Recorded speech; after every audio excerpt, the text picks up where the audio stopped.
Hey guys, tonight we drift into a quieter corner of history. No royal betrayals, no epic wars, and not a single falling empire. Instead, you're here standing barefoot in the cool moss of Aotearoa, New Zealand, long before concrete emails or caffeine-fueled commutes. The birds are louder than you'd expect, and the air smells like wet bark sea spray, and something vaguely herbal you can't quite place. You lift your head and blink through misty dawn light, filtering through the thick canopy. And just like that, you're not in the 21st century anymore. You're about to learn how bark, yes, literal tree bark, once dressed entire communities. But don't picture scratchy sacks tied with vines. No.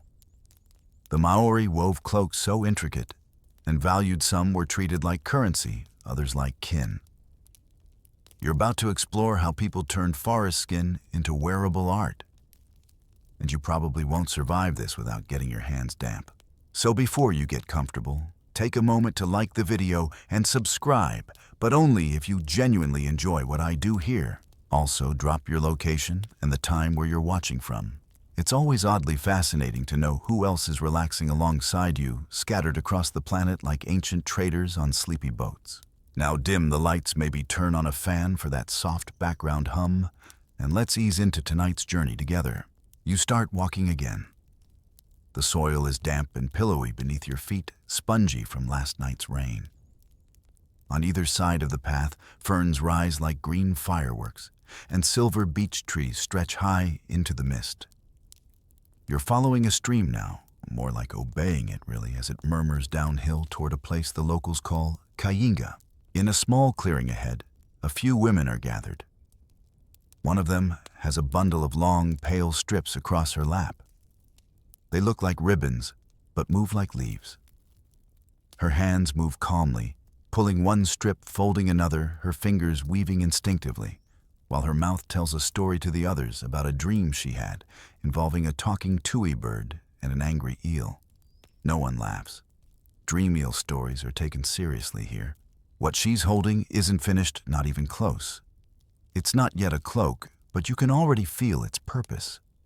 This piece, once done, might be worn by a respected elder, a bride, a warrior, or maybe offered as a gift to settle a debt that no coin could fix. Mainstream historians agree that Maori cloaks kakahu were often made using both harakeke flax and bark fibers, especially in older or more remote communities.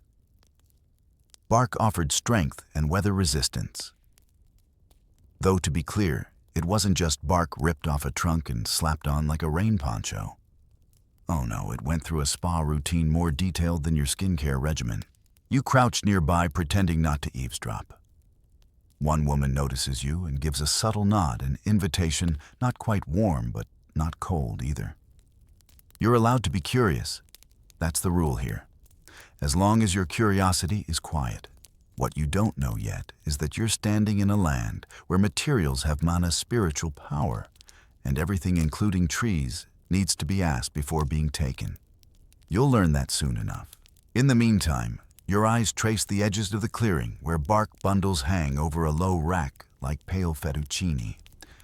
They're not from just any tree. The most prized cloaks often came from the inner bark of the totara, or hair trees. Each type of bark offered a different texture, shade, or flexibility.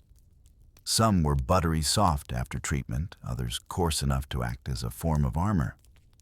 And if you use the wrong one, well, let's just say your cloak would either fall apart in the rain or scratch like a sandpaper scarf. Fringe detail. Some early European visitors to New Zealand noted the way bark clothing sometimes smelled faintly like smoke and sap, with traces of the stream water it had been softened in. Imagine walking through a crowd of cloaked figures, all of them smelling faintly like campfires and crushed ferns. Not exactly your average perfume aisle. There's still debate among scholars about the role of bark versus flax in early Maori weaving. Some argue bark was only used for utility cloaks, while flax was reserved for ceremony. Others believe bark was woven with more reverence than we think. No one really knows because bark decays faster than fabric in most archaeological digs. The trees may remember, but they're not talking. One of the women in the clearing lifts a nearly finished cloak and holds it to the light. You see the way sunlight dances off it, not like silk, but with a warm, pulpy shimmer, as if the forest itself had learned to reflect. Around the edges, tufts of bird feather have been worked into the pattern brown from Kareru black, to a single white thread you can't identify. It's heavy like memory, but it breathes, like something alive. You take a seat on a mossy log, no longer a tourist in this scene, just another pair of hands willing to learn. You blink slowly, adjusting to the filtered morning light and the rhythm of the forest. The women keep working without fanfare, the gentle shuffle of bark strips brushing against knees, and the occasional snap of a flax strand being tested for strength. No one rushes. Time here moves in folds like the layers of a cloak, measured not in minutes, but in how long it takes the bark to relax in water or the story to finish being told. You're beginning to understand something quietly profound. And the forest isn't just a backdrop here, it's the source of everything. It feeds clothes shelters and whispers. And right now, you're about to learn how that forest was once the closet of a people who wore its skin with pride. Your teacher for today, a woman named Kiri, though you're not sure if that's her name, or just what everyone calls her, motions you toward a young totara tree. You follow ducking beneath vines that dangle like lazy eels. The totara's bark is reddish-brown and flaky like burnt pastry crust. It doesn't look like much. But you're not here for the outer bark. Kiri points to a groove in the trunk and gently taps her fingers against it. She doesn't use an axe. Instead, she uses a sharpened shell bound to a wooden handle. The incision is shallow, precise, and curved almost like she's drawing a smile into the tree. She peels back a flap, revealing the soft, pale layer beneath. This is what you're after, the inner bark, or taikura. It's almost fleshy. Not quite damp, but clearly alive. Kiri pauses and murmurs a few words to the tree.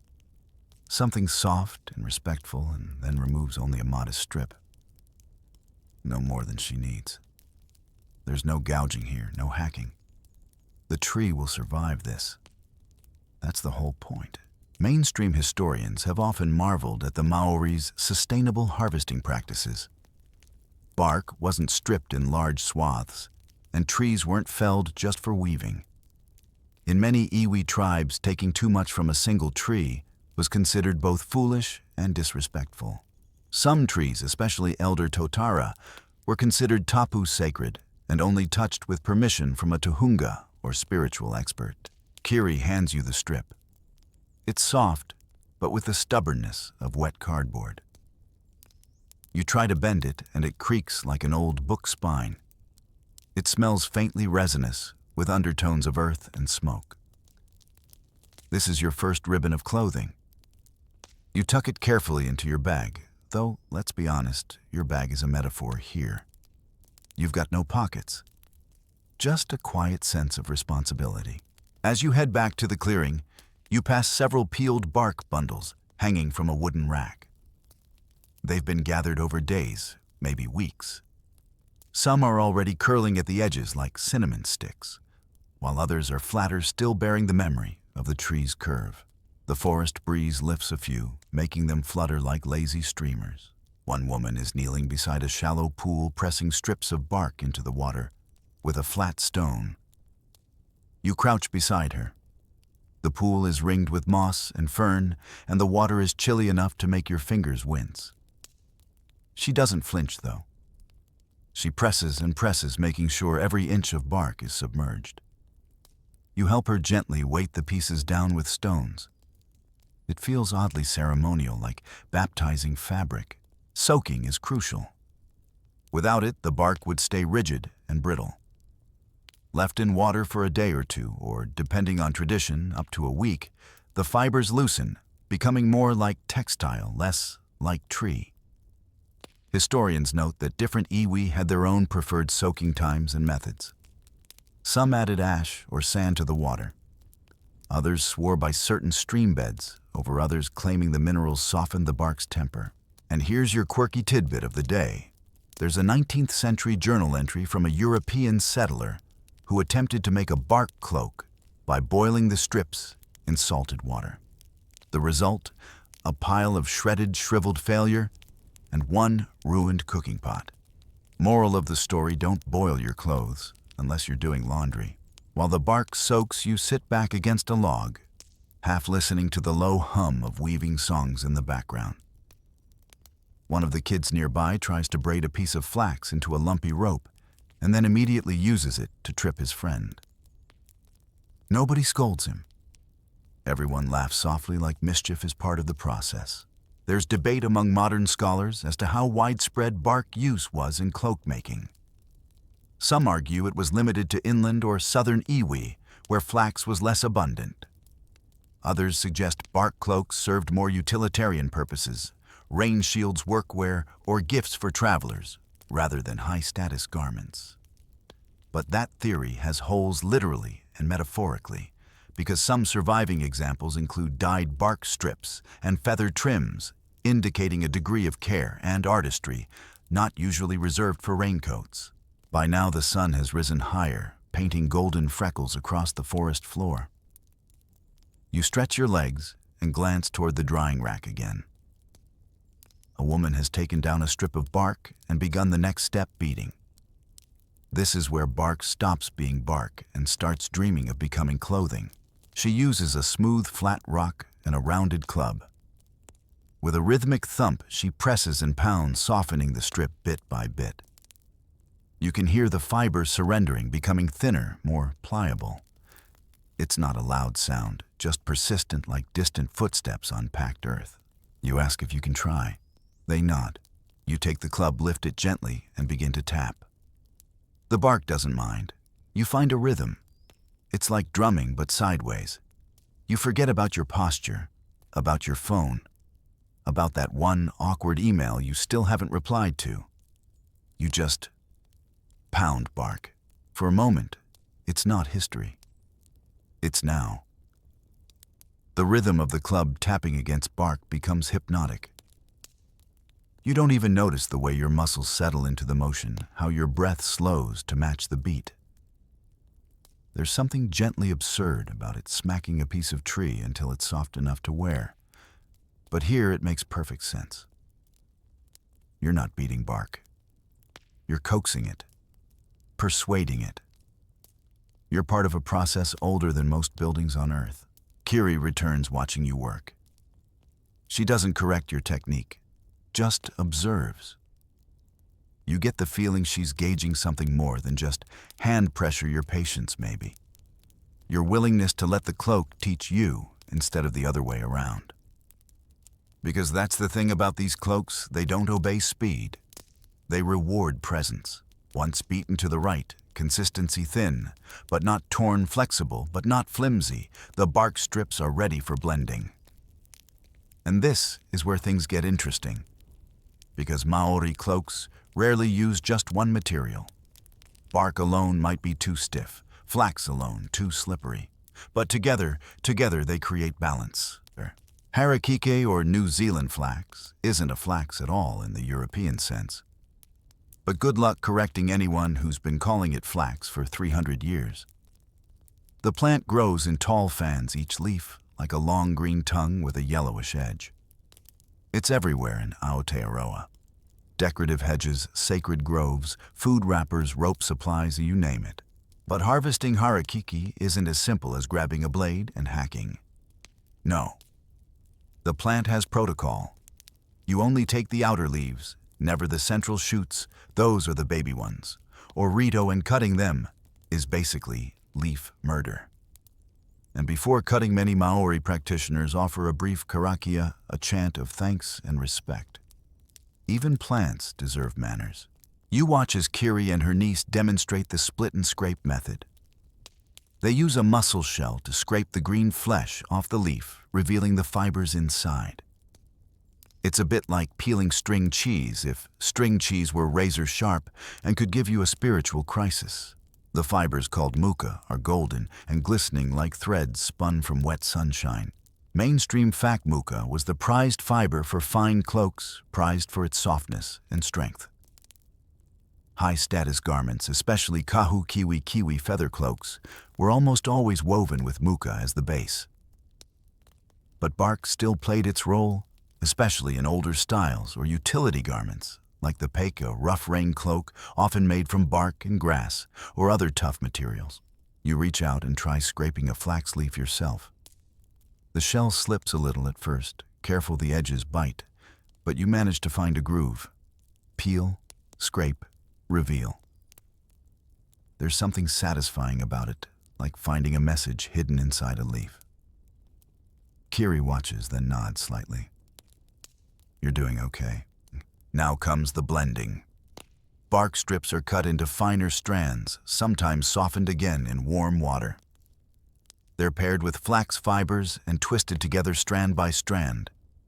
This isn't weaving yet. This is preparation, thread making, yarn before loom. A process so detailed that you wonder how anyone got dressed in time for anything. And here comes your fringe historical tidbit. Some traditional bark and flax cloaks were known to incorporate human hair. Not always, and not casually, it usually had symbolic meaning. Maybe the hair of a loved one, maybe an ancestor, maybe a way to weave memory into fabric. So the next time someone tells you their hoodie has personal meaning, just know Maori were doing it centuries earlier. With literal DNA. As you work, your hands become sticky. Flax contains natural gum, and as it dries on your skin, it forms little translucent flecks. Like someone spilled sugar water all over your fingers. It's messy. It's meditative. It's magic. There's still scholarly debate about how many kinds of cloaks existed pre-European contact. Some accounts mention a dozen styles, others over 30. What's clear is that the line between utility and art was always blurry. A cloak wasn't just a garment. It was an identity, a timeline, a statement. Who wove it mattered. Who wore it mattered even more. The women around you begin spinning fibers now. Not with spindles, but by rolling strands between palm and thigh.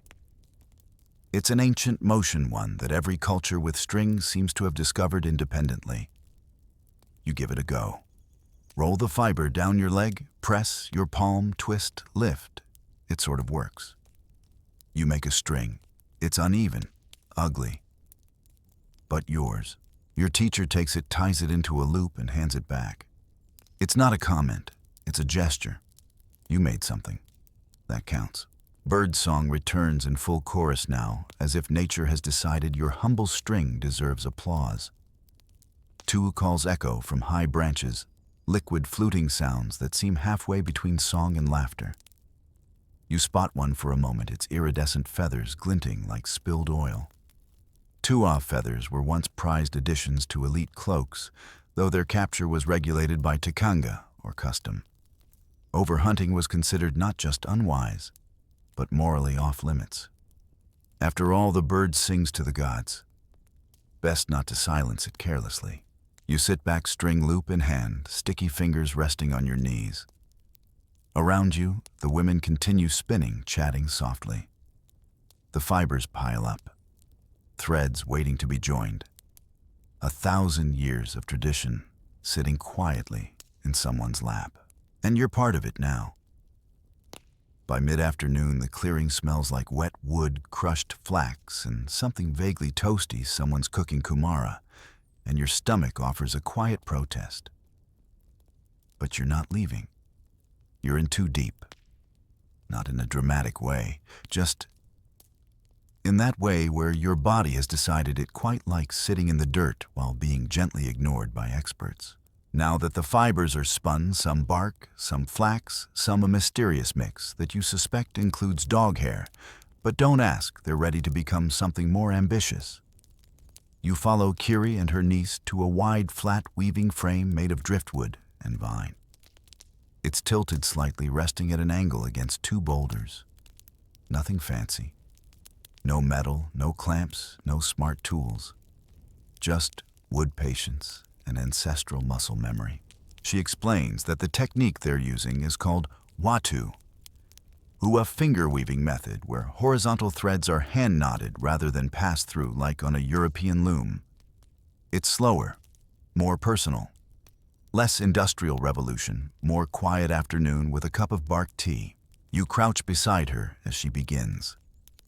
Each warp thread, those are the vertical ones, is tensioned just enough looped at the bottom, tied to a stone weight. Then, with a smooth movement that reminds you of braiding hair, she begins inserting the weft threads. Those are the horizontal ones. Not pull adjust. Not pull adjust. It's a silent dance of thumbs and forefingers. Mainstream fact Watu was the dominant cloak weaving technique among Maori. It allowed for complex textures, patterns, and decorative fringes without needing advanced equipment. Some cloaks took months, even years to finish. Not because of laziness, but because of precision. And let's be honest, occasional long pauses for storytelling meals and bird-related interruptions. You try it. Tentatively. Your first knot is so loose it looks like it's trying to escape. Kiri smiles politely. Better to go slow than unweave, later she says. It sounds like a proverb. Might be one. As you weave, your fingers begin to understand. There's a rhythm here. Not just physical, but social. Every motion is connected to someone before you. Someone who gathered bark without cutting too deep. Someone who softened flax with a shell. Someone who wore a cloak and passed it on with feathers missing and a story attached to each one. Now about those feathers, because here's where the cloak starts to whisper louder. Kiri opens a woven basket and reveals a collection of bird feathers, carefully bundled by species, by color, even by season. There are kareru feathers, soft and iridescent. Huia feathers, rare, sacred, and no longer harvested. Tua feathers with that peculiar green-black shine like polished shadows. Each type of feather carries meaning, status, affiliation, sometimes even geographical identity. A cloak wasn't just what you wore, it was where you came from, your quirky tidbit of the day. Some cloaks incorporated kuri hair, the fur of the now extinct Polynesian dog. These small fox-like animals were brought by the first Polynesian settlers to New Zealand. Their fur was soft prized for weaving. Some scholars argue that the most prestigious cloaks, such as kahu kuri, were lined with dog hair, not just for warmth, but as a sign of elite ancestry. A wearable family tree with a tail. Feathers and hair aren't simply sewn on, they're carefully knotted into the weaving, spaced with intention.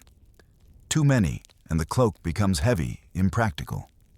Too few, and it risks looking like a beginner's project. Placement was a language. Symmetry mattered. But so did story. That feather might not match the rest, but it came from your grandfather's last hunt. It stays. You lean over and watch as Kiri inserts a row of brown feathers into a tight band of flax and bark. Her movements are slow, reverent. She pauses often, not because she's unsure, but because each addition feels like a decision. A sentence in a paragraph she's writing with thread. There's a debate, of course, because there's always a debate about how cloaks with elaborate featherwork were classified. Some believe kahu huru huru feather cloaks were separate from bark and flax utility cloaks. Others argue that all cloaks existed on a spectrum from daily wear to sacred regalia. It wasn't either or.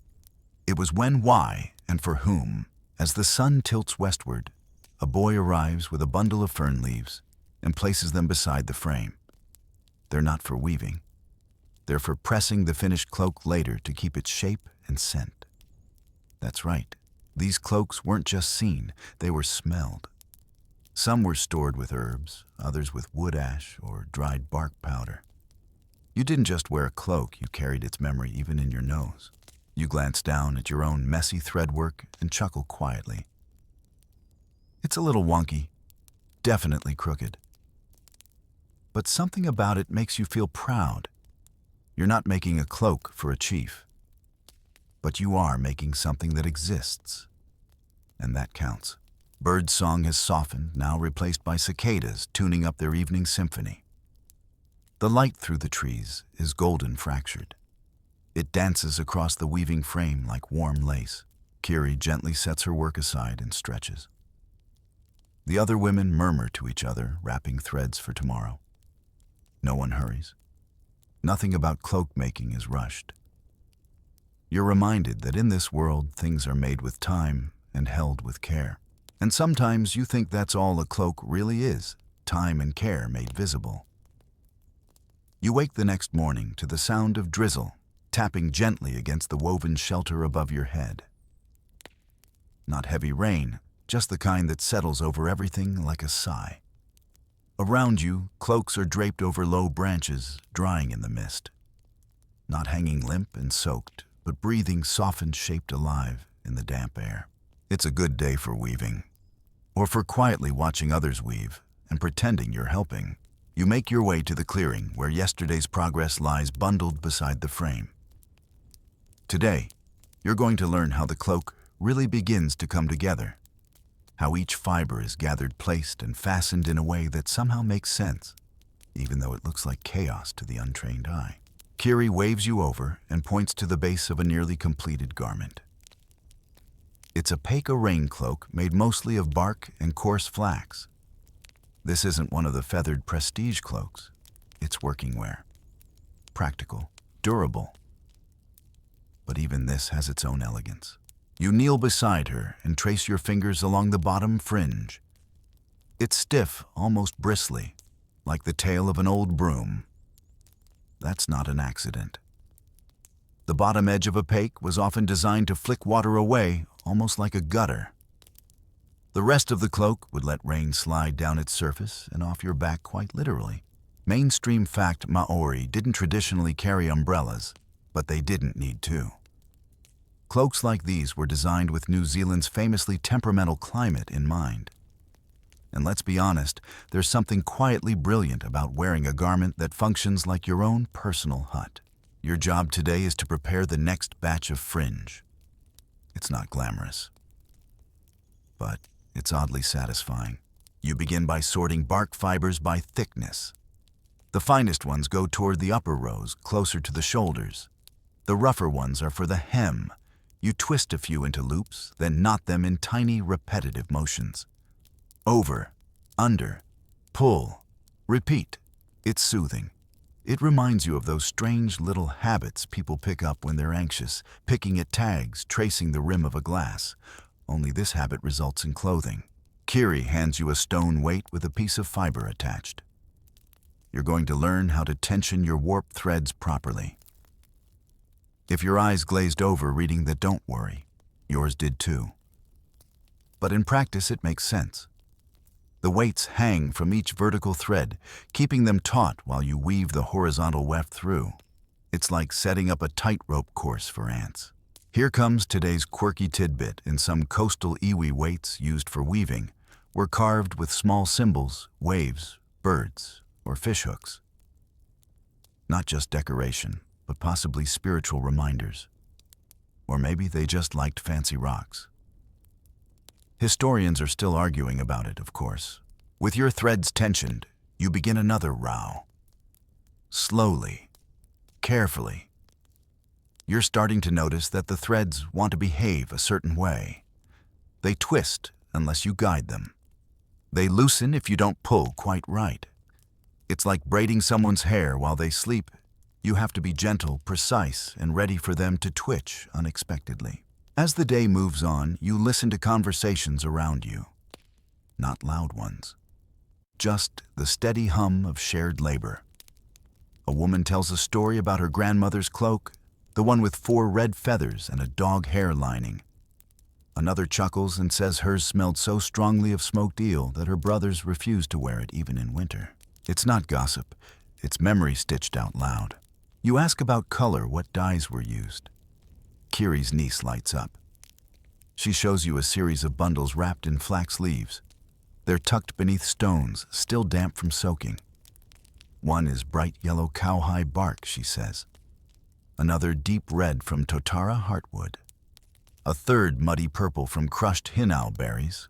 Maori dyes were plant-based, extracted with waterbark ash and sometimes fish oil. Some required boiling, others fermented. Some stains were permanent, others faded like summer stories. And each dye had personality, some stubborn, some fickle. You had to get to know them. There's a long-standing scholarly debate about whether certain dyes were reserved for specific ranks or roles. Some cloaks appear unusually monochromatic, perhaps for mourning, perhaps for uniformity. Others burst with color. Were they personal taste clan tradition, or just what plants were available that year? You peer at your own hands. Stained with bits of red and brown, a streak of yellow near your thumb. It looks like you've been caught coloring outside the lines, which you suppose is exactly what you're doing. As the weaving grows, you notice something unexpected. There's no clear design, no blueprint. Kiri doesn't reference a diagram. She feels her way through it. The pattern grows like a garden guided by intuition more than plan. You point this out. She shrugs. It remembers itself. That sticks with you. Somewhere near sunset, a light breeze rolls in. The rain has stopped. The air smells like damp fern and ashwood smoke. Someone's cooking again. You don't move. You're nearly finished with your section of fringe, and you're not about to let it sag. Your final knot is crooked. Kiri says nothing, just presses it gently flat with her thumb and moves on, and you realize something. This isn't perfectionism, it's devotion. Every stitch, knot, twist, and wrap is a small gesture of faith. In the fibers, in the process, in the person who will one day wear this cloak, whether that's next season or 5 generations from now. You look up. The sun is falling behind the canopy, and the world is glowing in those strange in-between colors, neither day nor night. Your fingers are sore. Your back aches. But your mind, it's still tracing the shape of the next row.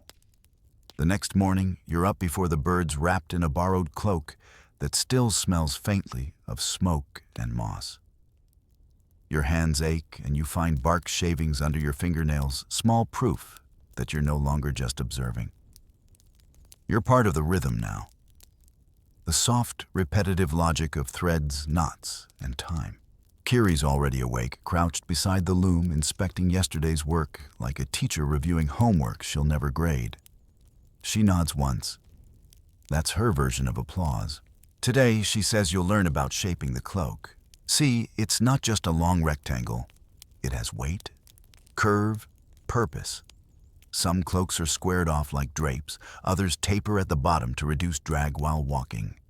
Some flare slightly at the shoulders to accommodate a chief's pride or a warrior's frame. Every detail is a quiet conversation between the weaver and the body it's meant to embrace. You crouch beside the loom, watching as she adjusts the tension on a new row, pulling the bark threads a little tighter on one side than the other. It's barely noticeable, but the result is a slight inward curve, shaping the cloak to rest comfortably on the shoulders. No measuring tape, no chalk outlines. Just intuition and fingers that remember more than they admit. Mainstream fact Maori weavers often pass down not only tools, but techniques through oral tradition and hands-on mentorship. No written patterns, no diagrams. Just lived embodied knowledge, grandmothers to mothers to daughters, often via long afternoons filled with jokes, gossip, and thread. Speaking of thread, today's project involves one of the trickier materials, fine twine made of blended flax and bark, strong enough to hold weight, soft enough not to scratch. You're tasked with joining 2 sections together using a special kind of crossover knot that keeps tension even and pattern intact. You mess up the first 3 times. Kiri doesn't say a word. She just unties your work with the gentleness of someone unbraiding a child's hair and hands it back for another go. Here's your quirky tidbit. Some cloak patterns included intentional errors, subtle irregularities, woven in on purpose, believed by some to ward off envy or misfortune. Think of them as humility stitches. This cloak is nearly perfect, they whispered, but I am not a god. The idea that imperfection might be protective stays with you. Now feathers again. Not just for show, feathers serve as insulation, and different arrangements could affect how warm a cloak felt or how water slid off it. Today's lesson involves layering 2-off feathers into a shoulder row. They're slippery. You keep losing them to the wind. Kiri catches one midair without blinking, like she's swatting flies with grace. There's a technique to it. You insert each quill into a braided edge, then tie it in with a single thread. Not double, just one. Trust the tension. It's amazing how secure a single loop can be when done right. And here comes the debate. Historians still argue over the symbolism of specific feathers. Did white feathers always mean peace? Did black indicate mourning? Or were meanings more flexible, dependent on context, iwi, or personal story? Some even wonder if we overread it all, mapping tidy interpretations onto garments that were really just beautiful because someone wanted them to be. While you not, Kiri hums. It's not a song you recognize, but it's got that cadence of something ancestral. A lullaby for bark and bone. Her niece joins in. You try to hum too off-key and shy. Nobody laughs. You belong here, humming or not. You take a break for water. Your reflection ripples in the stream feathers stuck to your sleeve, flax dust smudged on your cheek. You look like someone who's made something that took longer than it should, but mattered more than you expected. As the day wears on, you work on the cloak's inner lining, yes, lining. Even bark cloaks weren't always rough. Some were layered with extra flax or bark paper to protect the wearer's skin. This wasn't fashion over function. This was fashion through function. If you're going to stand in the rain reciting genealogy, you might as well do it dry and dignified. Now for a little-known fact. Some cloaks included small woven pouches near the collar's secret pockets barely visible. Possibly for charm shells or pieces of Punamu greenstone worn close to the heart.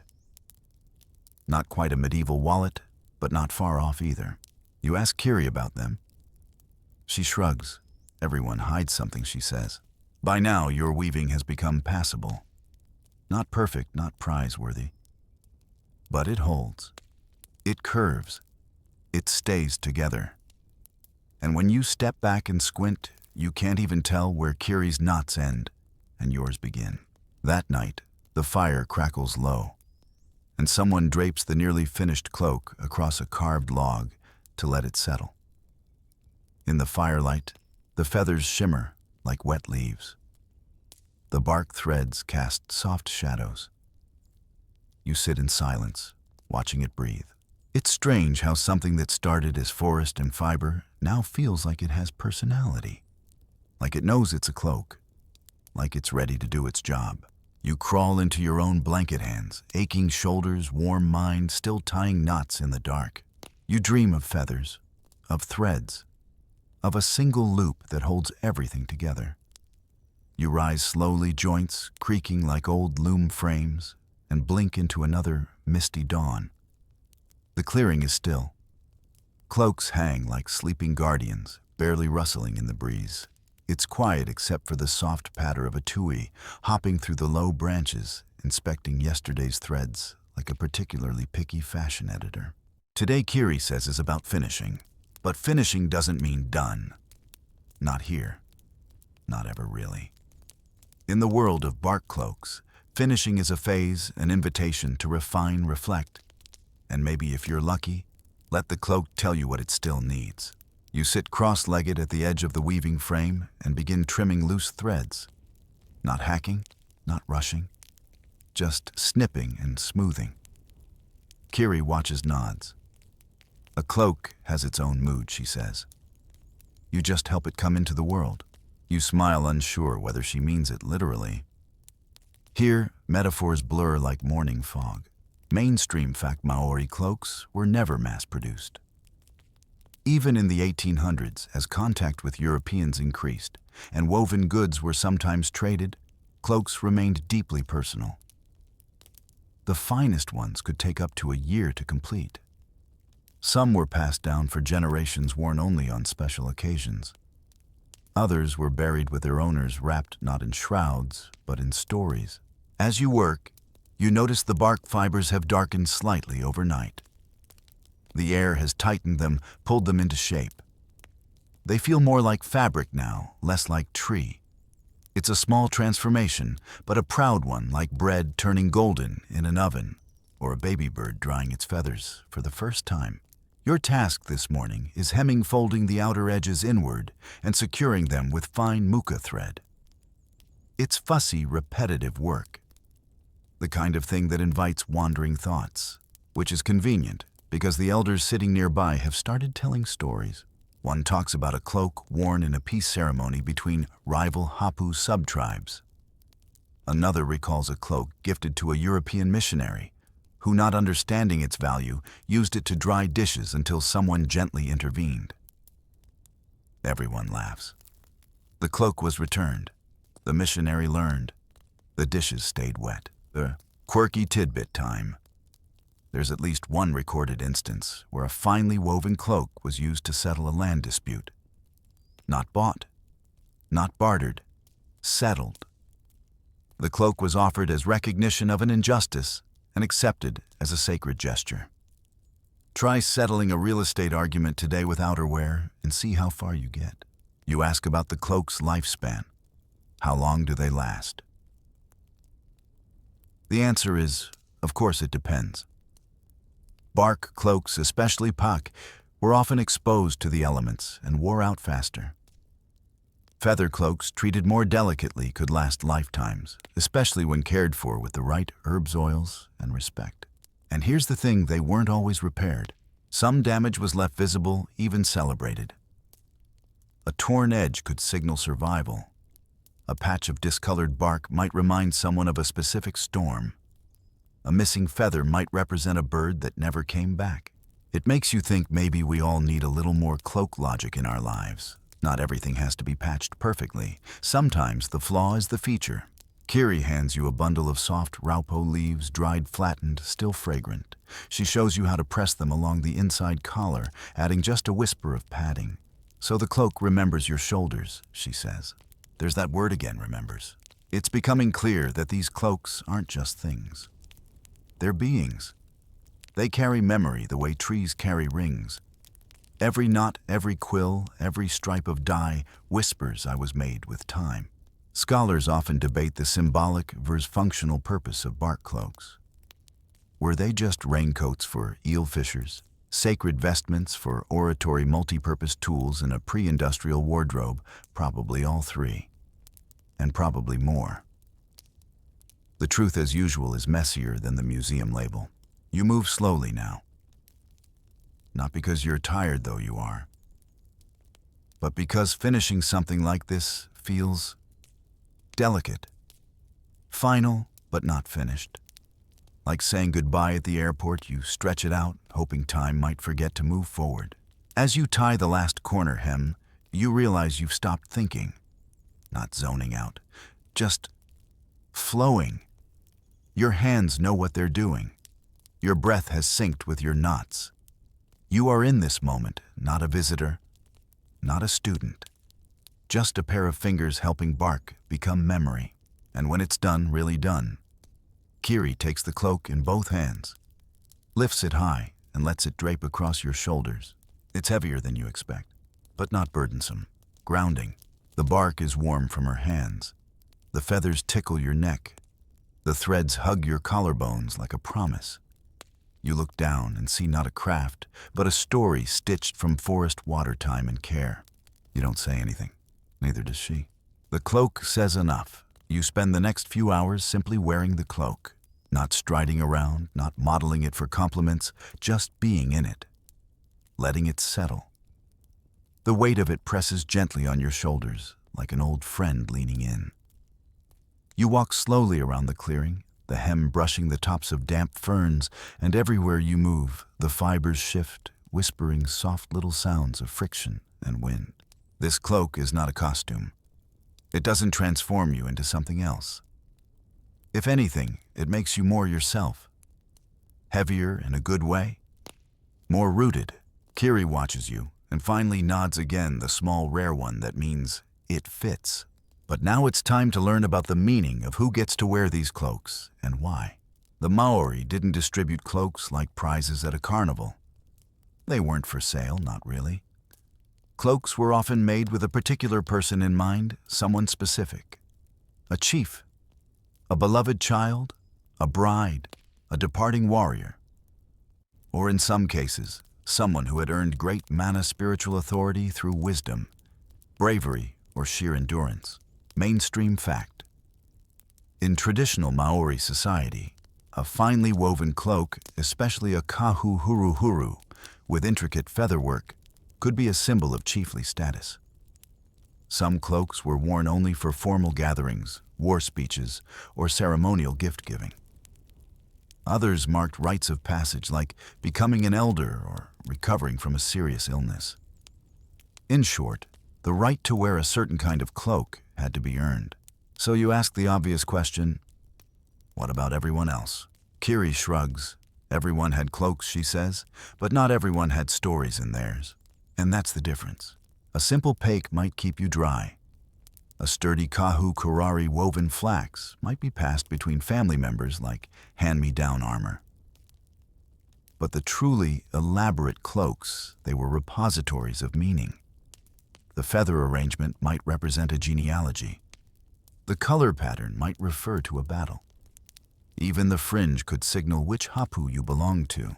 Scholars still argue whether specific motifs were standardized like uniforms or more intuitive like wearable poetry. Some believe there were distinct regional styles influenced by local birds, plants, and materials.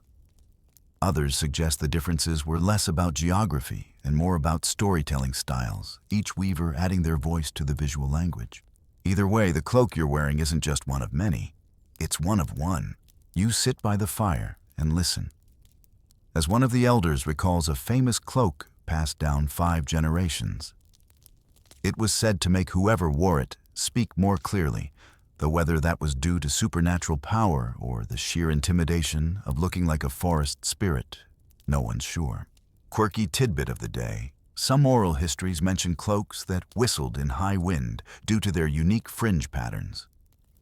Others describe cloaks worn only at night, made entirely of dark feathers, so the wearer appeared to vanish during stealth missions. Fashion and espionage. Yes, really. And while we're here, let's talk about gifting. Because cloaks weren't just worn, they were given. And giving a cloak was no small gesture. It wasn't like handing someone a sweater and saying, "Here, thought you might be chilly." It was closer to giving someone a piece of your life. A month's worth of work. Sometimes a year's. And more than that, your energy, your blessings, your memory of the forest that gave its bark for the cause. Some cloaks were exchanged as part of peace agreements. Others were offered in apology or grief or hope. To give a cloak was to say, "I see you. You matter. I want you to be wrapped in something I touched with care." Once, Kiri tells you 2 neighboring iwi ended a blood feud by trading cloaks instead of warriors. A mother had woven hers in secret during the war, waiting until the day she could offer it not to her enemy, but to the future of both their children. That cloak is still spoken of, even though no one's seen it in decades. You glance down at the cloak around your shoulders. You didn't weave it, but you helped. You didn't earn it by bloodline or ceremony. But somehow, in the slow, quiet way of moss and bark, it's found its way to you, or you to it. As the evening deepens, the fire flickers against the inside of the cloak, casting feather shadows onto your legs. You shift your weight, feeling the way the garment moves with you, not stiffly, not loosely, but just enough. It knows your shape now. It's adapting. And there's a moment, small, unremarkable, where you lean back, hands behind you, and realize you're warm. Not just temperature-wise. Deeply structurally warm. Like you've been seen and wrapped and held. Not by a person, by a process. That's what a cloak is, you realize. A process you can wear. That night, wrapped in the cloak and nestled beside a bank of fern and ash, you sleep better than you have in weeks. Not because of the softness bark and flax don't suddenly become cashmere, but because of something quieter. The cloak holds a silence that feels earned, a kind of stillness that doesn't beg for attention. It simply is, and when you wake, it's still there. Draped loosely across your shoulders, feathers flattened from sleep bark, fibers slightly crinkled where you curled into them. But it hasn't shifted off, hasn't slipped away. Kiri sees you stirring and walks over with a grin. Ready for the dog hair debate, she asks. You're not, but you're intrigued. So here's the thing. Not all Maori cloaks were woven with bark and flax alone. Some included fur, most famously the now extinct kuri, or Polynesian dog. These animals were brought over in early waka migrations and lived closely with their human communities. Not as pets exactly, but as companion sources of meat bone tools and fur. And this is where the controversy begins. Mainstream fact, the kahu kuri, or dogskin cloak, was one of the most prestigious garments in traditional Maori society. Thick, warm, and often lined with fur strips sewn in bands or tufts, these cloaks were heavy, literally and symbolically. Wearing one often indicated high status. But very few original examples survive today, leaving scholars to piece together their significance from oral history's early sketches and colonial descriptions. Some accounts describe cloaks made entirely from cured dog pelts. Others reference cloaks where dog hair was blended with muka and bark spun into thread for added warmth. But here's the problem. European observers weren't exactly known for accuracy. One 19th century journal refers to a great coat of savage dogs and weeds, which, while poetic, doesn't exactly scream scholarly precision. You sit by the weaving frame again as Kiri shows you a sample piece, a section of flax and bark thread that's been spun with fur. It's coarse, but undeniably warm. The fur clings to the base fiber like ivy to a fence post. You run your fingers along it and can almost hear the echo of a dog's bark, not literal, but present in the texture, the choice, the act of inclusion. Here comes your quirky tidbit. Some iwi believed that cloaks made with kuri hair retained the dog's protective spirit. To wear one was to carry loyalty. To wrap yourself in its memory was to be watched over. There are whispered stories of cloaks that warmed their wearers even in the bitterest conditions, as if the dog's body had never truly left. And here's where the debate deepens. Historians still argue about how widespread kahu kuri were. Were they everyday winter wear for the elite, or rare ceremonial garments used only for ritual occasions? Some say every high-ranking chief owned one. Others suggest they were reserved for Tohunga spiritual experts or offered as diplomatic gifts between powerful iwi. You ask Kiri what she thinks. She shrugs. We didn't write things down, she says. We wore them, and maybe that's the answer. You return to your own weaving, just a small piece now, something you started earlier and didn't finish. As you work, your mind wanders to the dogs themselves. Small, quiet, loyal. You imagine them curled at the feet of firelit gatherings, their fur gently brushed and harvested after death. Their stories stitched into every hem. Feather cloaks are loud visually, symbolically. But the kahu kuri is quieter, heavier, warmer, a cloak for memory, for grief, for keeping out the cold in more ways than one. By midday, you're joined by others at the loom. A younger weaver is working on a new project, a child-sized cloak made of flax and small scraps of dyed bark. It's playful, messy, and beautiful. She's adding a single strip of dark fur to the collar. When you ask why, she just shrugs. It's what he would have wanted, she says, pointing to a boy across the way, laughing as he tries to catch raindrops in his mouth. This, you realize, is what keeps the practice alive. Not textbooks, not exhibitions, but small choices, quiet gestures, threads passed down not just through blood, but through attention. A child wearing a cloak stitched with care he'll never understand until he's older, if ever. The rain starts again, light and steady. The bark fibers in your own cloak stiffen slightly, then settle. They know the drill. This isn't their first storm. You stay seated, threads in hand, fur in your lap, and a quiet ache in your chest you didn't expect.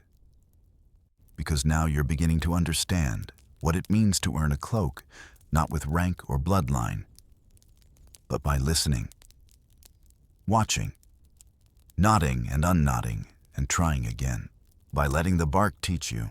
And you wonder, what will someone say about your knots one day? The next day begins not with weaving, but with walking. Kiri says it's time you understand how these cloaks moved, how they were worn, how they behaved out in the world. They weren't made to sit in museums, she mutters, adjusting the strap of her carry sling. They were made to travel, so you travel. You follow a narrow path along the ridgeline, your borrowed cloak tied loosely over your shoulders. The fibers sway with every step, brushing your elbows, catching little burrs and twigs along the way, like a living memory net. It's not stiff, not anymore. The cloak has relaxed into your shape, molded to your movements. It breathes when you breathe. As you walk, Kiri explains something that catches you off guard. Cloaks weren't just clothing, they were tools. In the bush, they could serve as shelter. In a sudden downpour, a rain cloak pake could be draped into a lean-to. When kneeling on damp ground, the hem could be tucked under your feet for warmth.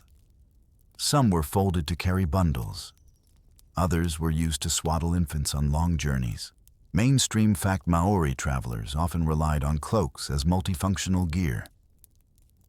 In a pre-backpack world, your garment had to do more than keep you decent. It had to insulate, carry wrap, and shelter. Cloaks were designed for movement, not stillness.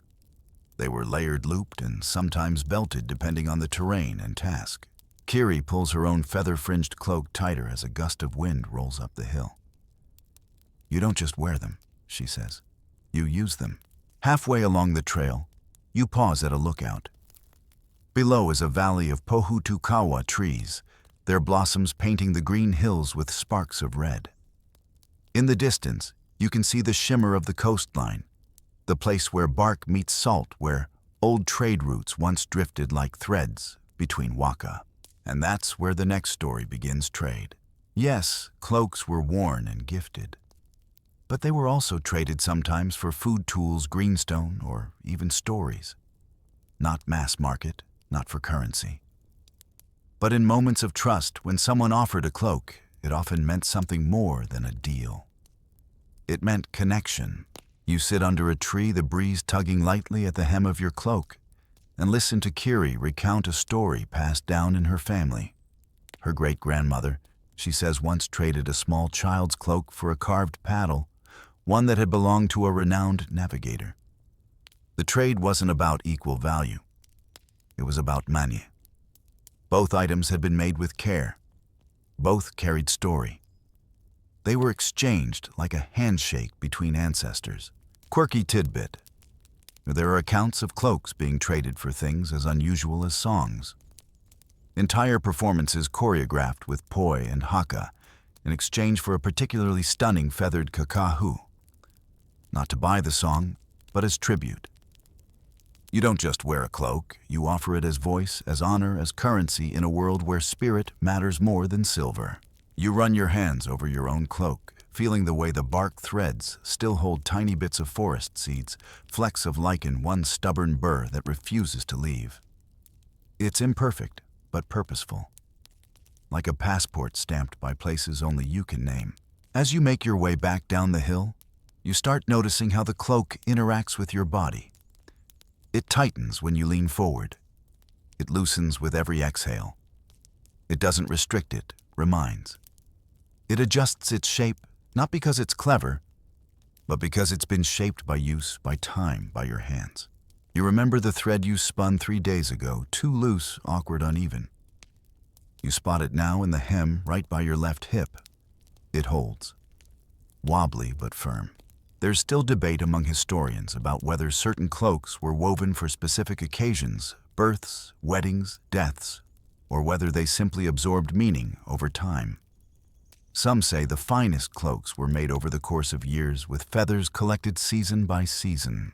Others argue that even a workman's cloak could become sacred through its wearer's deeds. You wonder about that. Can a humble bark cloak become sacred just by staying close to someone long enough? Back at the camp, the others are preparing a fire. Smoke curls upward in slow ribbons, and someone is turning roasted kumara over hot stones. You feel the warmth return to your hands and shoulders. Kiri folds her cloak neatly and lays it beside her. You do the same slowly. The act of folding feels significant, like closing a book you helped write, and that's when she brings it out. A different cloak, older, frayed along the edges. The fibers darker, stained by time and smoke. The feathers fewer, but still arranged in deliberate rows. This one doesn't shimmer. It settles. This was my mother's, she says simply. She doesn't unfold it fully. Just lifts one corner, lets you see the stitchwork, tight, invisible knots, dyed strands barely fading. You can feel its weight from where you sit. It's not worn anymore, she adds. Not because it can't be, but because it's already said what it needed to say. You don't ask to touch it. You don't need to. The fire crackles. The wind rises. And in that moment, with the weight of bark and feathers across your lap, you finally understand. A cloak isn't finished when the threads are tied. It's finished when its story is heard. The sky is heavy with dusk, now clouds tinged with bruised pink and silver, and a light wind carries the smell of damp earth and smoldering flax stalks. You sit with the others in a loose circle, each person wrapped in a cloak, some plain, some feathered one made entirely of layered bark that looks like it might have once been part of the forest itself. Tonight, Kiri says you'll learn about manaki, the principle of care, generosity, and guardianship. And in cloak making, that means learning how to maintain what you've woven. A cloak isn't finished once it's worn. Like people, it changes with time. It picks up oils from the skin, rain from the sky, dust from the trails. It needs rest. It needs cleaning. And sometimes quietly, without shame, it needs repair. You follow Kiri to a shaded corner of the camp, where a bundle of cloaks rests on a rack made from driftwood and vine. Some are clearly older edges, fraying threads, loosening feathers curled from time and humidity. One has a small tear across the shoulder line. Another has lost a strip of fringe along the bottom. Mainstream fact, traditional Maori cloak. Care involved periodic airing in the shade, never direct sun, which could fade dyes and dry out the bark fibers. Cloaks were sometimes brushed gently with soft leaves or rinsed in cool stream water, then dried flat on woven mats. They were never crumpled, never hung on nails or hooks, never ever tossed casually onto the floor. You learn the cleaning process hands-on. First, a damp cloth made from raupo leaves used to wipe gently along the fibers, loosening dust. Then, a soft bristled brush for feathers, which you sweep from base to tip, always in the direction of the weave. It's slow, repetitive, almost ceremonial. The cloak seems to sigh in gratitude with each stroke. And now the repairs. Kiri hands you a bone needle curved like a fishhook and a strip of dampened muka. She points to a gap near the hem of an older cloak. The thread has slipped. Not torn, just loosened like a story that's forgotten its middle. You thread the needle eventually and begin the careful process of rejoining the gap. The thread resists at first, then yields. You loop, tighten, breathe. The cloak accepts your help without complaint. Here's your quirky tidbit. Some repair threads were dyed a slightly different color on purpose, not to blend, but to mark. To acknowledge that the cloak had been mended and therefore lived. These threads were sometimes called korero, literally speech or story. A repaired cloak didn't hide its past. It declared it. There's still scholarly debate about how cloak repairs were viewed in pre-colonial times. Were they signs of resilience, of status, of humility? Some say a repaired cloak showed that its owner had journeyed far. Others argue that the act of mending itself was sacred, an echo of the original weaving, honoring the cloak's right to endure. You finish your small stitch and sit back. It's not perfect, but the cloak no longer sags. The fringe rises again, just slightly. Enough. Kiri inspects your work with a glance and a nod. Then she drapes the cloak across her lap and begins whispering to it, not audibly, but with her hands. She smooths the fabric, presses it flat, loosens one tight feather, adjusts a corner that wasn't sitting right. She's speaking to it with gestures, with care, with manaki. You look around at the others. One woman is wrapping a cloak in soft leaves for storage. Another is laying one out on a reed mat to dry. No one hurries. No one complains. Even the children, usually tearing through camp like excited winds, sit quietly watching. There's a lesson in this. We spend so much time making things fast, cheap, replaceable. But here making is only half the journey. The rest is upkeep, respect, attention. A cloak that lasts isn't the one that's never worn. It's the one that's seen and used and loved enough to be cared for. The fire crackles louder now, sending sparks into the blue-gray dusk. Someone begins humming a song, low, wordless, a weaving of sound that echoes the steady rhythm of fingers and fibers.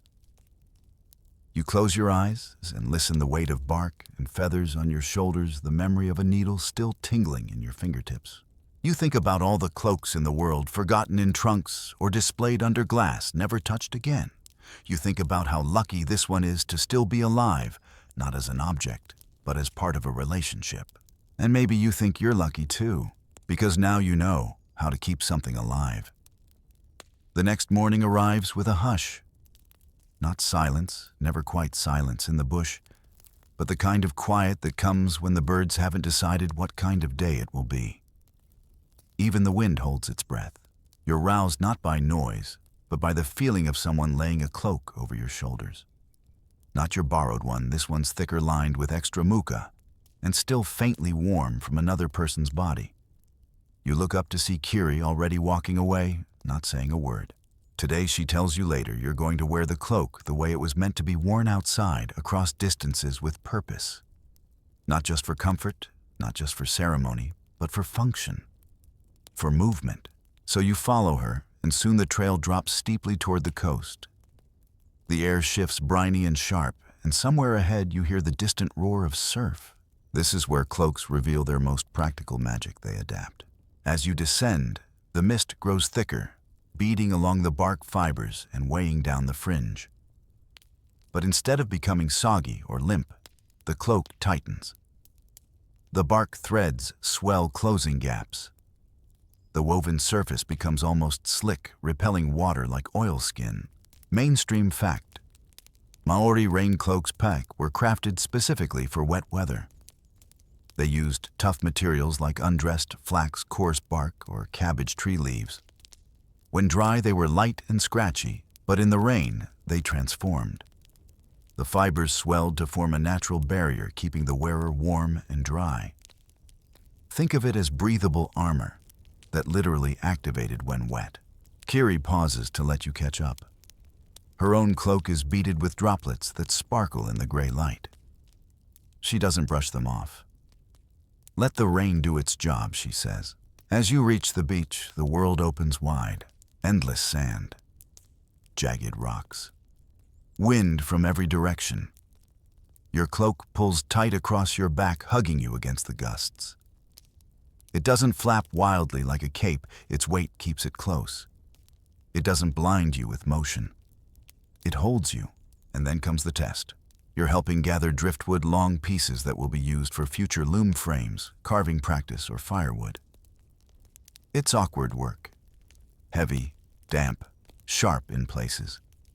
You squat, hoist, shift. Your cloak pulls and drapes and tugs against you, but never tears. It stretches, gives, protects.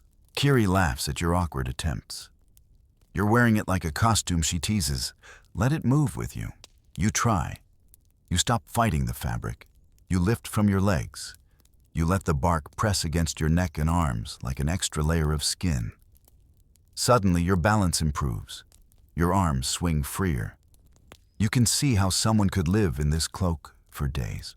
Here's today's quirky tidbit. Some oral histories say rain cloaks were used as bedding in emergencies.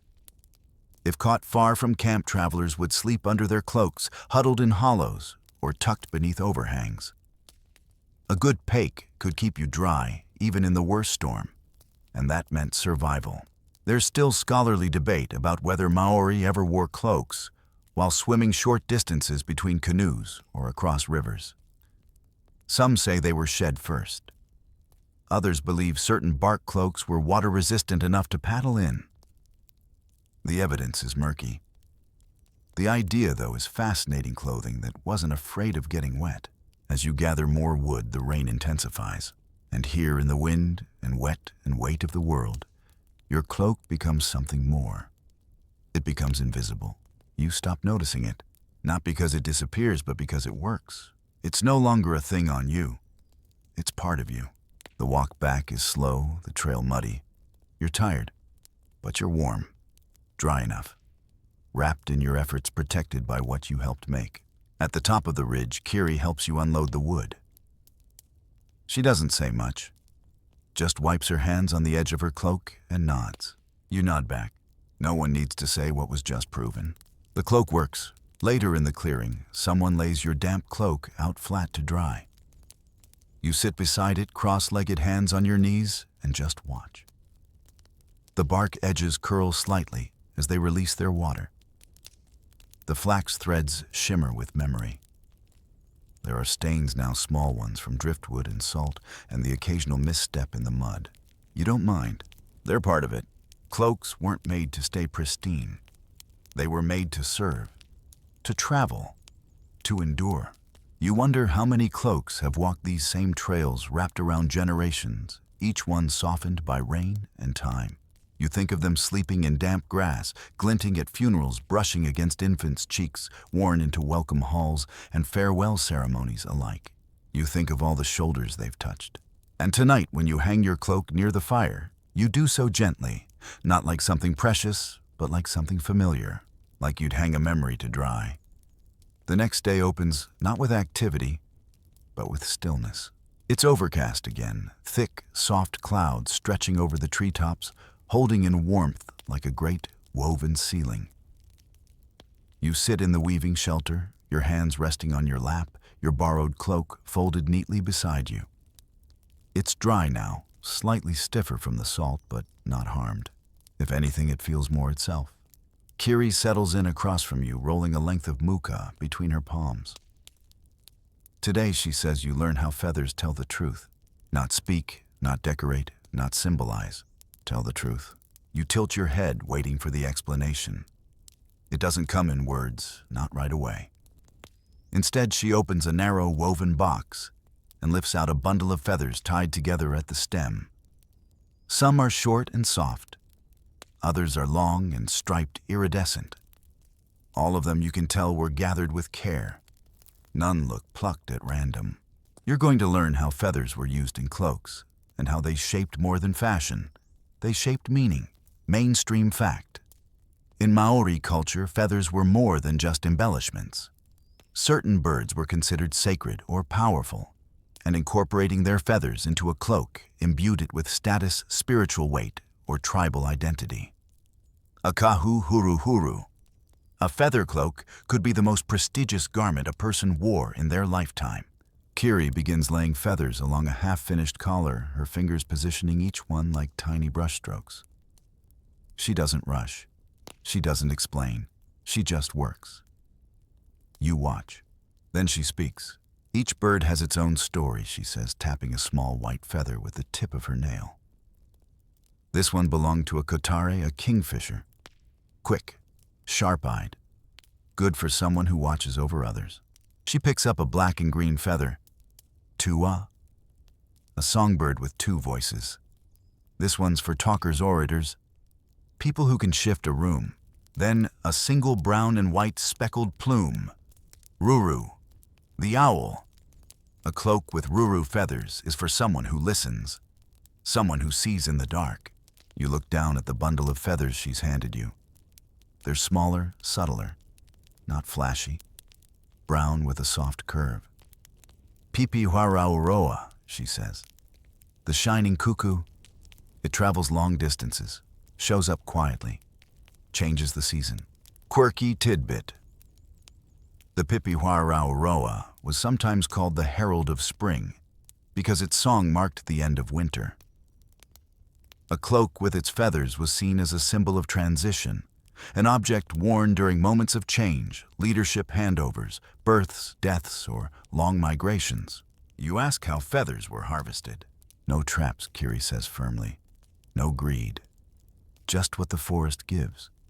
After a molt or a clean hunt, we never emptied a tree. There's a quiet pride in that. Historians still debate how sustainable this feather gathering really was. Some suggest elite cloaks may have required hundreds, sometimes thousands of feathers. Others argue that the process was so gradual, so measured, that birds were rarely threatened. What's certain is that cloaks were not seasonal fashion. They were lifelong creations, feathered over time, worn with ceremony, passed on with reverence. You begin to tie your first feather. It's harder than it looks. You try to insert the quill into the weave, twist a thread around it, knot it in place. It slips, then again. On the third try, it holds. Barely. Kiri doesn't laugh. She just ties one beside yours, fast, precise, invisible. Hers looks like it grew there. Yours looks like a polite visitor. It'll learn its place, she says, without judgment. And so you tie another. And another. Slowly, a pattern forms. Not in color, but in rhythm. Every feather has weight. Every feather changes how the cloak moves. A row of tu'a feathers near the shoulder will cause it to ripple when you turn. A line of kareru plumes at the hem will make it sway with stately dignity. This is not random decoration. This is choreography. As you work, a young girl wanders over and asks if she can add a feather. Kiri nods, and the child presses a single pale fluff into a loose weave near the edge. That's from our hen, she says proudly.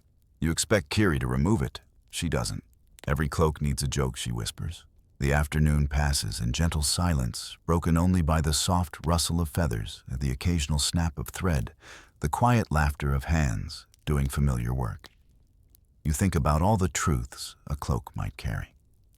The death of a bird, the rise of a leader, the slow seasonal shift of the world. You think about your own truth, whatever it is, and where you'd place it. What kind of feather it would be. Where in the weave it would live. And as the last rays of sunlight catch the fringe of your cloak, you finally understand what Kiri meant. Feathers don't just decorate a cloak, they confess it. Evening drapes over the village like a second cloak, heavier than the first, quieter, cool to the touch. The smoke from the cooking fires curls lazily into the air, carrying with it the smell of grilled fish and earthy root vegetables. You're seated on a low bench beside the weaving shelter, your cloak wrapped tightly around you, the new feathers fluttering slightly whenever you move. Tonight, Kiri says, is for gifting, and not just any gifting, cloak gifting, one of the most meaningful, intimate, and quietly dramatic traditions in Maori culture. She motions for you to follow her. You rise and walk beside her into a small clearing where a low fire flickers, and several cloaked figures are already seated. No one speaks at first. This isn't a birthday party. It's something else. The air hums with attention. She begins to speak not loudly, not formally, just steadily. She tells the story of a man who had given his cloak to a traveler from the next iwi many years ago. The man had little but he gave his finest kakahu because the traveler was cold and far from home. That cloak, Kiri says, found its way into the traveler's family and was later worn by his granddaughter when she came of age. Then her son. Then her cousin's son.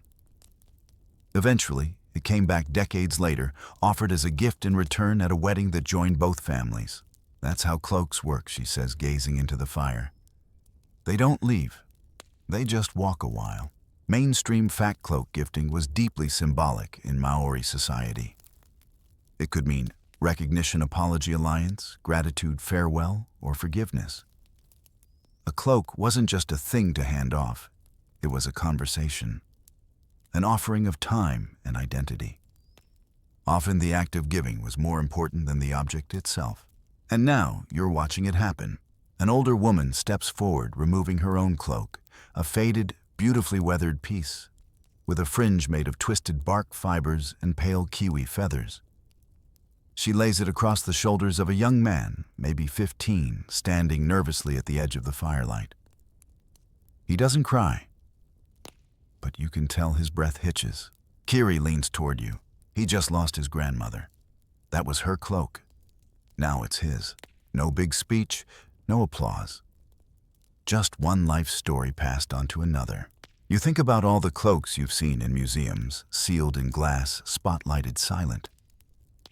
And now watching this quiet handoff, you understand the difference. Museum cloaks are frozen. This one still has things to do.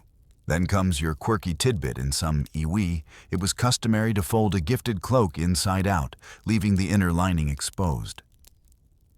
This was not a mistake, it symbolized humility. Here is what I made it said, but I offer it openly, even its flaws. The recipient could then decide when and how to turn it back outward.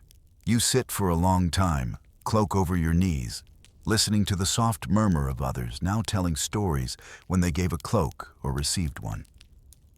Some are funny. One man claims he once gifted a rain cloak to an uncle who used it as a door flap. Someone else mentions a child's first feather added by mistake to a ceremonial garment. Another story is whispered barely audible about a cloak burned deliberately to release someone's spirit. There's still debate among scholars about those practices. Some say burning a cloak was a funerary ritual. Others believe it was a way of retiring a garment too full of memory, too closely tied to loss or sorrow. A way to let go not with erasure, but with smoke. Kiri finally turns to you. "I think you're ready," she says. Your heart skips. She gestures toward the cloak you've helped weave over the past several days.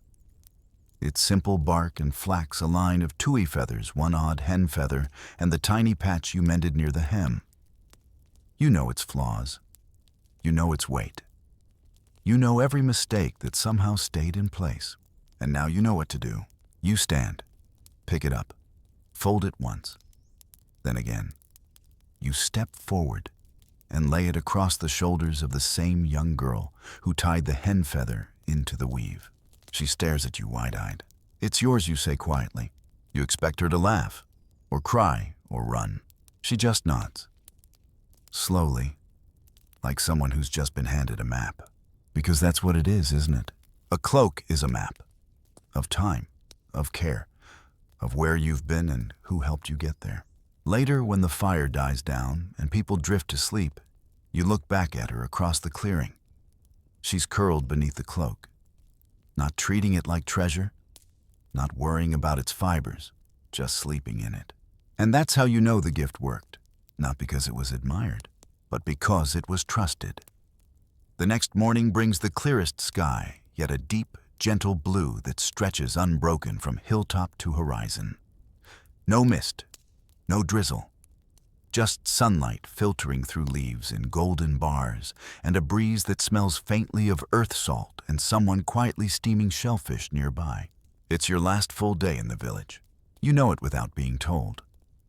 The way Kiri offers you a slightly longer glance as she passes. The way the loom has been tidied, the bark fibers coiled and tucked, as if they too are resting. There's no dramatic farewell in the air. Just the subtle weight of ending. Kiri finds you sitting by the cloak rack, absently stroking the edge of your own garment. She crouches beside you and holds something out, a long, polished needle made from albatross bone. It gleams faintly in the sunlight. "You're going to make something small," she says. "Something just for you, not a full cloak. That would take months, maybe years. But today, you're going to weave a taniko band, a decorative border, the kind used to finish cloaks or headbands or belts. A fragment, yes, but one with its own integrity.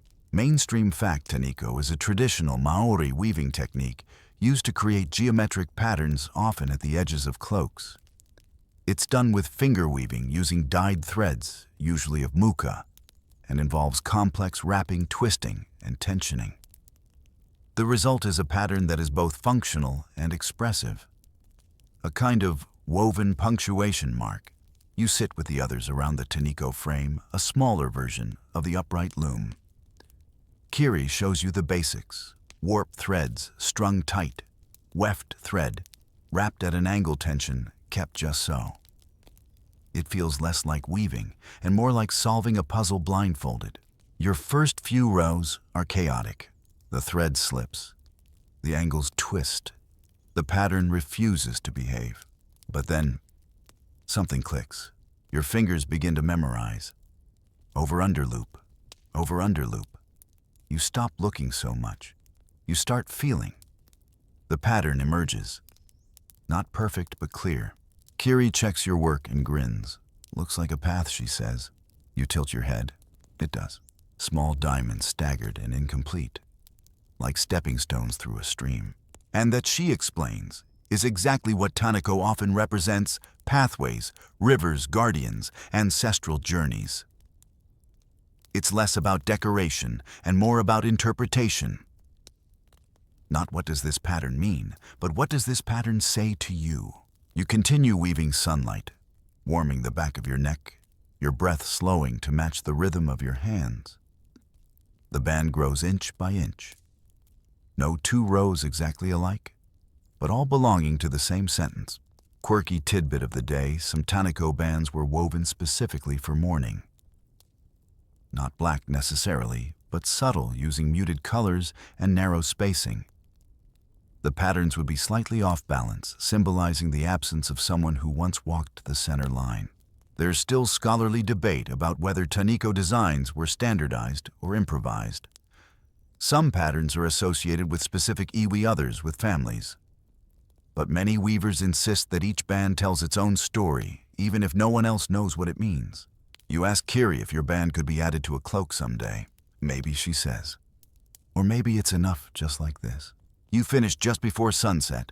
The band is about a foot long, earthy gold and pale brown, with one small streak of dark thread that wasn't supposed to be there, but now feels like a signature.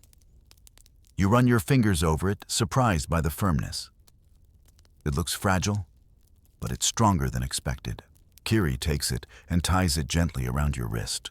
Not as a bracelet exactly, as a reminder. And then she says something that lodges itself behind your ribs. Now you carry the edge of something, not the whole thing, not the full cloak, but the edge, the part that connects one body to another, one story to the next. That evening, during the quiet meal under the trees, you notice how many others are wearing similar bands. Around necks, across waists, sewn into the collars of cloaks, or tied around walking staffs. All different, all threaded with meaning. You feel a strange sort of calm settle into you. You may be leaving soon, but part of you now belongs to the weave. Later that night, when the fire dims and the stars come out, a sky full of woven light, you lie back on a folded cloak and trace your fingers over the taniko at your wrist. And for the first time in days, you don't feel like a visitor. You feel like a thread. Morning begins with packing. Not yours, at least, not yet. But the village is preparing for movement. The season is changing, and soon some families will relocate inland for winter. Others will follow the coast northward, trading shellfish for root vegetables, bartering stories for firewood. Cloaks are being brushed clean and folded with care. Woven baskets are filled with flax bundles, carefully sorted bark strips, and bundles of prepared muka, all ready for the road. You help roll up the drying mats, sweep loose feathers from the loom shelter, and watch as the clearing slowly transforms from workshop to waypoint. There's a quiet kind of farewell in the air, nothing dramatic, just the slow dismantling of stillness. Kiri finds you beside the loom and hands you something unexpected. A cloak, not the one you borrowed. A new one, simpler, shorter, stitched with wide strips of bark and 2 lines of flax fringe at the shoulders. No feathers, no fancy hem, just something light and functional. For walking, she says. It's yours now. You blink, not because it's fancy, it's not. But because you realize what it means, you've shifted categories. You're no longer just someone who helped. You've become someone who wears. Mainstream fact. In traditional Maori society, clothing was rarely decorative without function.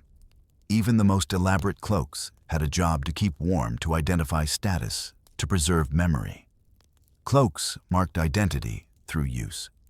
And to be given one was not simply to receive warmth, it was to receive responsibility. You drape the cloak over your shoulders. It fits. Not perfectly, but enough. There's still time for one last lesson before you go. Kiri leads you to a quiet grove near the stream, away from the bustle. There she sits cross-legged and begins to speak, not with instruction, but with reflection.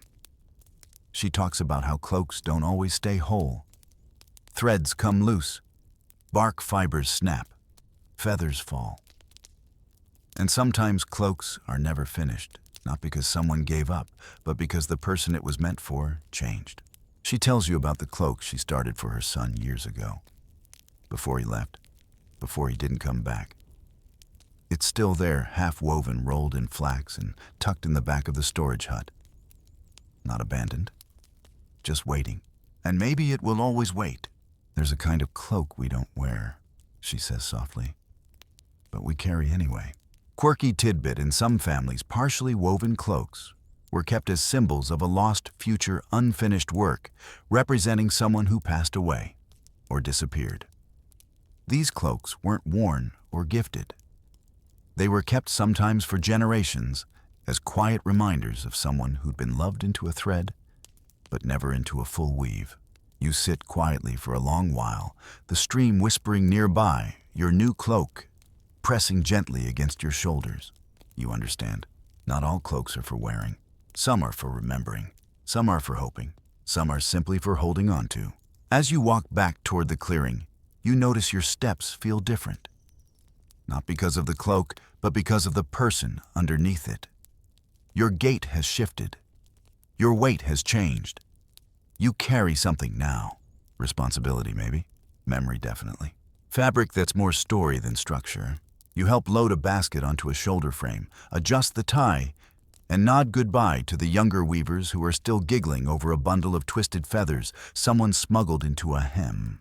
And then, before you leave, Kiri presses something small into your hand, a tightly wrapped bundle of stripped bark.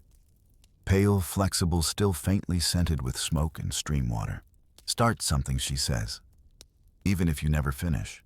The path away from the village is soft underfoot, leaf-covered, springy, dappled with light. You walk slowly, cloak, brushing your arms, the bark bundle warm in your hand. There's no farewell speech, no song, just the forest folding itself behind you, and the feeling that the story hasn't ended.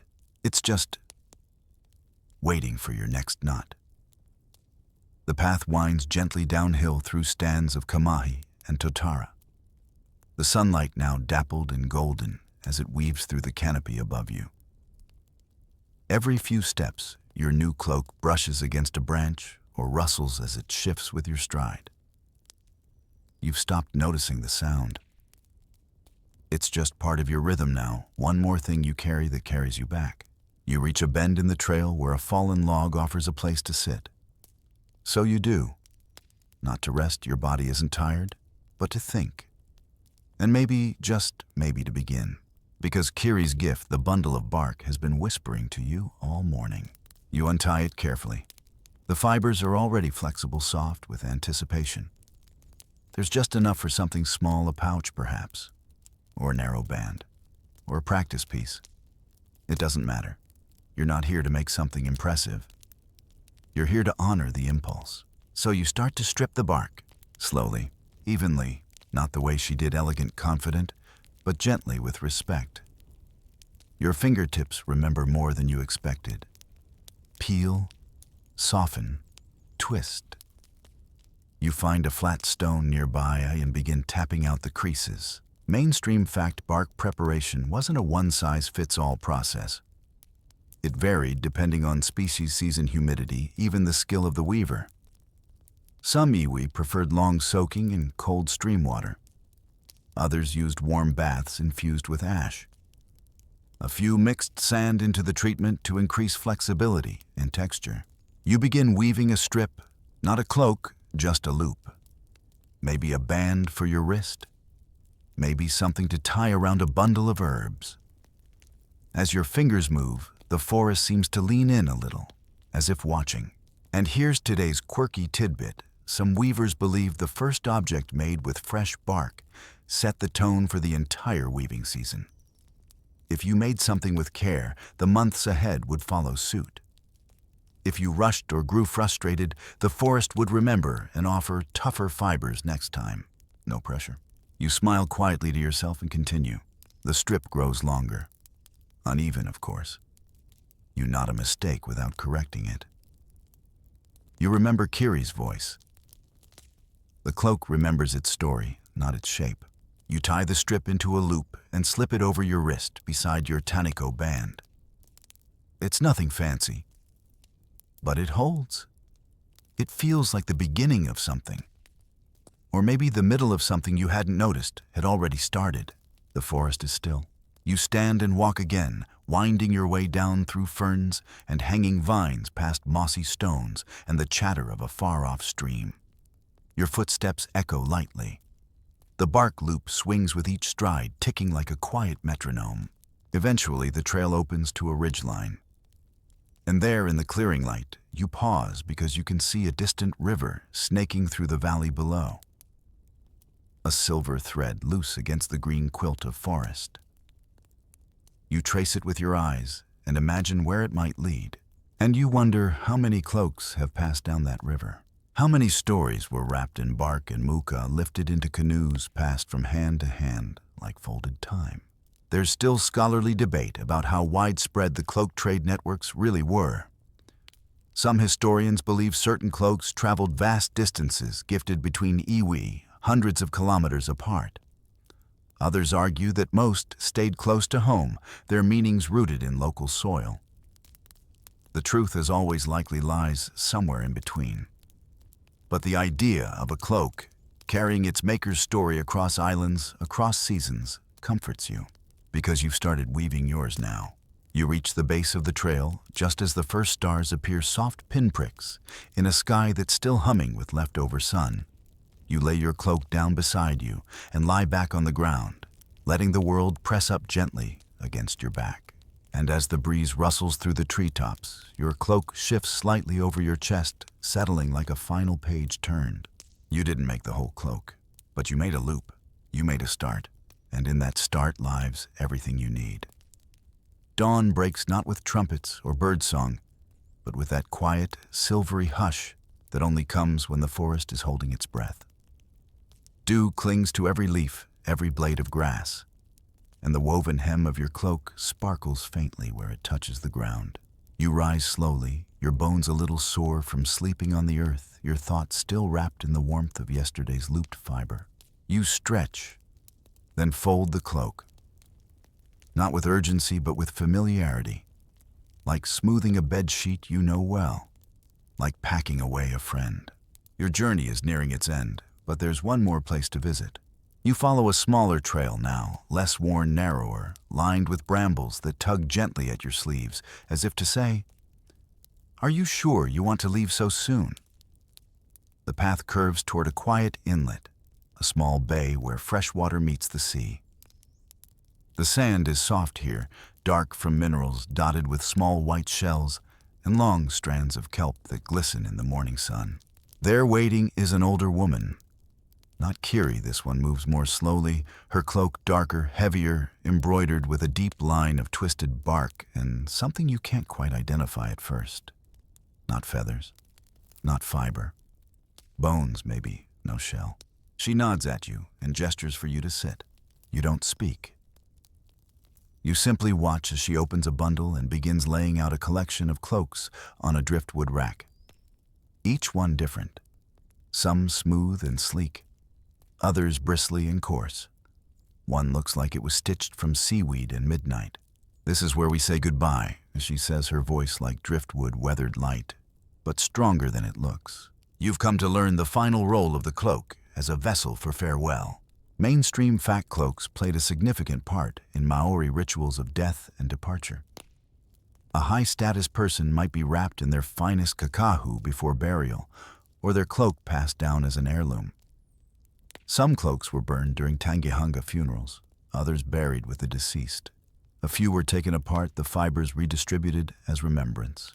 You watch the woman lift one of the cloaks, massive, almost ceremonial in scale, and fold it inward with slow, deliberate care. "This belonged to my sister," she says. "I made it for her when we were young. She wore it the last time she spoke." You nod, unsure if you're meant to reply. You don't have to. She knows. She unwraps another. Smaller, lighter, worn thin at the elbows. My husband's. He was not a weaver, but he carried water for me while I worked. That's why the weave is tight. There's something in your throat now. Not a lump, a knot. Quirky tidbit. It's said that some master weavers would add a single hair from their loved one into the very first twist of a thread. Not enough to notice. Just enough to say, "You're here with me, even in this." Some cloaks were never finished because the person they were meant for passed too soon. These half-made cloaks were sometimes unpicked thread by thread and rewoven into other garments, dispersing memory like pollen. The woman gestures toward the sea. Some cloaks go there, she says. Not many. But sometimes when someone disappears, we send their cloak instead. It travels the tide, maybe finds them on the other side. There's still scholarly debate on whether this was widely practiced or more symbolic, a local tradition versus a paniwi ritual. But it's a powerful image either way, a cloak drifting through salt water, untethered like a question cast into the surf. She hands you a small bundle. "This is yours." You unwrap it carefully. It's not a cloak. It's a pouch woven from bark and flax, stitched with soft black threads and closed with a single feather. You recognize the feather. It's the hen feather. The one you laughed at. The one the little girl added to the ceremonial cloak. Inside the pouch is a small coil of muka. A needle, a twist of bark. For continuing, she says. You don't thank her. Not out loud. It wouldn't be enough anyway.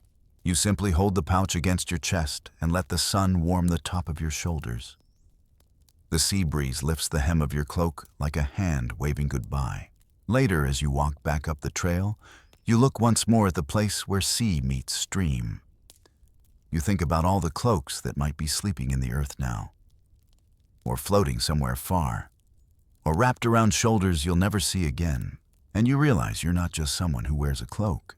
You're someone who will one day give one, and maybe one day let one go. The trail winds homeward now, back toward the place you started, though nothing about you is quite the same. Your steps feel heavier, but not from burden. It's the weight of understanding. The kind that settles in the soles of your feet and says, you've walked more than one path. Your cloak flutters behind you, no longer just something you wear, but something you listen to. It's not trying to speak. It's just there. Present. Quiet. Like a well-woven thought you're still unfolding. You arrive at a familiar ridge just as the sun starts slipping west. And there, under the shadow of a crooked totara, you sit. Time stretches. You pull out the pouch. Inside, the coil of muka feels warmer than it should. The bone needle catches the light. You turn it in your fingers and think, not today. Not because you're afraid to start, but because you know you will. And knowing is enough for now. Mainstream fact, many Maori weavers began each major project not with the first knot, but with a period of stillness. A moment of intention setting, a personal karakia, a whispered word of focus, or a simple breath over the fibers. Starting was never just doing. It was acknowledging that the act itself had value. You remember how Kiri held the bark to her cheek before the first cut. You do the same. And for a while, you just sit, your hands full of potential, your lap full of sun-warmed flax, your cloak cradling the moment like a second skin. Then from a small rise nearby, you hear something, a voice. A child's. The little girl from the village. The one who gifted the hen feather. She's here how you're not sure, but she's crouched beside a tree talking to someone you can't see. You catch only a few words, and then a giggle. She's holding something, a bundle of twisted bark, or maybe a doll made of fiber. She glances at you, waves. Still weaving, she asks. You nod. She smiles, then disappears down the path, feet light braid bouncing. And just like that, you know what your first new piece will be. Not a cloak, not a belt, not a pouch. A gift, quirky tidbit. In some Maori traditions, children's first cloaks were not made to last. They were woven quickly with simple knots and unfinished hems, not because they weren't valued, but because they were meant to be outgrown. Each frayed edge was a placeholder for growth. The idea was simple. We make this for who you are now, and then we'll make another for who you'll become. You gather your tools. You don't rush. Each twist, each tie, each thread is placed with a gentle sort of humor. You think about the hen feather. You leave room for it. Maybe it won't be a perfect gift. Maybe she'll never wear it. Maybe she'll use it to swaddle a woven doll, or wrap her lunch, or toss it aside after a week. But you'll make it. Because that's how cloaks live on, not through preservation, but through practice. Through giving, through growing. You work until the light fades and the evening moths begin to stir. Then you wrap the small unfinished gift in a curl of fern and tuck it beside you. Not done, just paused. You look up at the sky. The stars are blinking into being one by one, like old stitches tightening across the heavens. You lie back against your cloak, listening to the way the forest exhales. The threads of the world all around you. And you think maybe this is what a cloak really is. A way of keeping close what time keeps pulling away. A way of staying warm when the future hasn't said anything yet. And now here you are, back in the place where the story began. Not the physical spot, maybe, but the place in you that sat down that first night, blinking at a fire and trying to remember how to be still. That place has returned. It knows more now. You are different. You've learned how to strip bark and spin muka. You've beaten fiber and tied knots, woven feathers, and made mistakes. You've stitched memory into a hem. You've worn the rain and carried the silence. You've given something away. You've gathered something back. But you're still holding that bone needle, still carrying bark, still listening for what wants to be woven next. You sit beneath a tree totara, again your old friend, and spread the small weaving you've started across your knees. The light is soft. The air is still. You begin tying in a new row, letting the knots speak their language. No rush, no plan, just the thread, the rhythm, the weight of what you now understand. Mainstream fact. Weaving in Maori culture was never just a craft. It was a ceremony of presence. The act of sitting, focusing, using the hands, honoring the material, and respecting the source. It was prayer, memory, and work all at once. Cloaks were woven by people who understood that time was not something to conquer, but something to collaborate with. You glance at your half-woven band. It doesn't look like much, but it holds every moment in the stream water, and the stories, the nods of approval, the giggles in the background, the smell of flax, the rain on your shoulders, the firelight flickering on kareru feathers, the knot you tied too loosely and left anyway. It holds you. You add one more twist and then sit back. Because sometimes knowing when to pause is its own kind of wisdom. And here's your final quirky tidbit. Some of the most treasured cloaks in Aotearoa today are those that were unfinished. Pieces halted mid-weave for reasons unknown. But they're kept not because of what they lacked, but because of what they reveal, the hand of the weaver, the intent, the invitation to keep going. Maybe your cloak will never be finished. Maybe it will be passed on, picked up again, added to by someone else, someone with nimbler fingers, or a louder laugh, or a different thread in mind, and that you realize would be perfect. Because cloaks, like stories, don't always need endings. They need movement. They need hands. They need someone willing to sit down with bark, with thread, with the soft, rustling patience of memory, and begin. You tie off your final knot for the day. Slip the unfinished piece into your pouch. Fold your cloak over your lap. and close your eyes. The fire is low now, just glowing embers warm against the hush of night. Your cloak is drawn up around your shoulders, softer with use, heavier with memory. The wind has quieted to a breeze, and the only sound is the faint creak of trees swaying gently above you like the forest rocking itself to sleep.